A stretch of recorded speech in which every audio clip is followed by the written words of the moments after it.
শান্তনু সেন তৃণমূল কংগ্রেসের মুখপাত্র, তিনি বলছেন দলকে কুণালের অবদান ভুলে গেলে চলবে না। একেবারে কুণাল ঘোষের পাশে দাঁড়িয়ে এই মন্তব্য করছেন তৃণমূল মুখপাত্র শান্তনু সেন।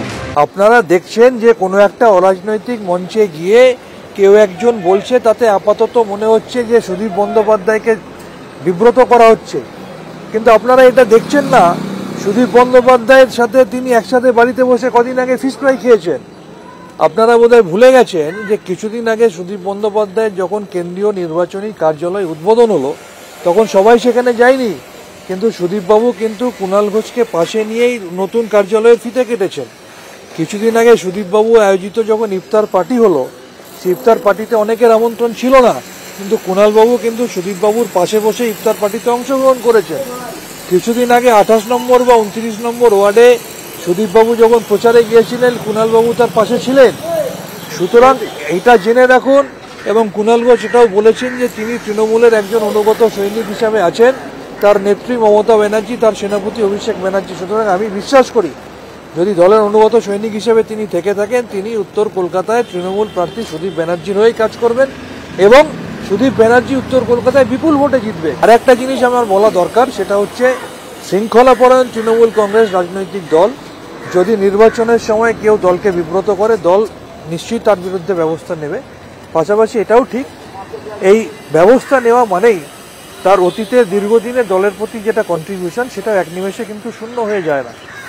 একটা জিনিস মাথায় রাখতে হবে, দল যখন বিভিন্ন সময় বিভিন্ন অস্বস্তিকর, বিভিন্ন বিব্রতকর পরিস্থিতিতে পড়েছে অতীতে বেশ কয়েকবার, তখন কিন্তু দল আমাদের দায়িত্ব দিয়েছে বলেই আমি বা কুণাল ঘোষ বা আমরা হাতে গোনা কয়েকজনই অগ্রপশ্চাৎ বিবেচনা না করে আমরা কিন্তু নখদাঁত বার করে দলের হয়ে তৃণমূলের হয়ে বিরোধীদের বিরুদ্ধে আমরা লড়াই করেছি, আগেও করেছি, আজও করছি, দলের দায়িত্বে থাকলে আগামী দিনেও করব। তখন অগ্রপশ্চাৎ ভাবিনি। ব্যক্তিগতভাবে আমি অন রেকর্ড বলছি, আমাকে একাধিকবার প্রত্যক্ষ এবং পরোক্ষভাবে এজেন্সির ভয় দেখানো হয়েছে এত উগ্রভাবে বিজেপিকে আক্রমণ করার জন্য। আমি তো থেমে থাকিনি। সুতরাং কেউ একটা কাজ করেছে, তার জন্য দল পদক্ষেপ নিয়েছে, সঠিক কাজ করেছে, কিন্তু তার মানে তার অতীতের দীর্ঘদিনের কন্ট্রিবিউশনটা এক নিমেষে শূন্য হয়ে গেল, সেটাও যেমন নয়। আবার কেউ যদি ভাবে এতে উত্তর কলকাতায় তৃণমূল প্রার্থী হেরে যাবে বা উত্তর কলকাতায় বিজেপির প্রার্থী সুবিধা হবে, তারাও মূর্খের স্বর্গে বাস করছে। কুণাল ঘোষও উত্তর কলকাতায় সুদীপ ব্যানার্জির হয়েই কাজ করবেন এবং উত্তর কলকাতায় মমতা ব্যানার্জি, অভিষেক ব্যানার্জির প্রার্থী সুদীপ বন্দ্যোপাধ্যায় বিপুল ভোটে জিতবে। আবার একটা কথা বললাম, দল একটা কন্টিনিউয়াস প্রসেস। আমাদের দলের বৈশিষ্ট্য হচ্ছে আমাদের দলের বুথ লেভেল একজন কর্মী থেকে শুরু করে স্বয়ং অভিষেক বন্দ্যোপাধ্যায় সবাই বলেন মমতা ব্যানার্জি আমাদের নেত্রী, এবং আমাদের দলে একটা শৃঙ্খলা রয়েছে। সেক্ষেত্রে আমি আবার বলছি, দলের জন্য কঠিন সময় হচ্ছে নির্বাচন।